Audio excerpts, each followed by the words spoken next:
بالکل। ایک ایسا قلعہ جسے لوگ ناقابل فتح کہتے تھے، انتہائی اونچی دیوانیں، سیڑھیاں بیکار اور چاروں طرف ایک گہری خندق جس میں خطرناک پانی بھرا ہوا تھا۔ کہا جاتا تھا یہ قلعہ کبھی فتح نہیں ہو سکتا۔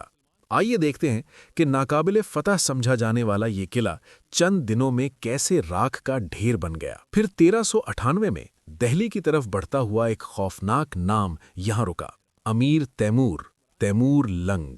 تیمور نے قلعے کو دیکھا اور کہا، دنیا میں کوئی قلعہ ناقابل فتح نہیں، بس صحیح حکمت عملی ہونی چاہیے۔ یہاں نہ کوئی جادو استعمال ہوا، نہ کوئی معجزہ، بلکہ خوف اور حساب شدہ ظلم۔ تیموری فوج نے لکڑیاں، پتھر، مٹی، بلکہ لاشیں تک خندق میں ڈالنا شروع کر دیں۔ دن رات محنت کے بعد وہ خندق جو قلعے کی سب سے بڑی طاقت تھی، مکمل بھر دی گئی۔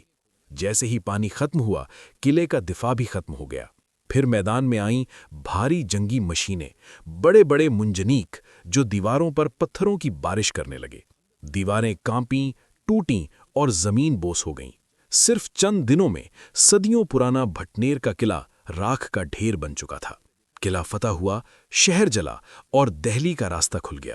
یہ کہانی بہادری کی نہیں، یہ کہانی دہشت کی حکمت عملی کی ہے۔ یہ تھا تیمور لنگ۔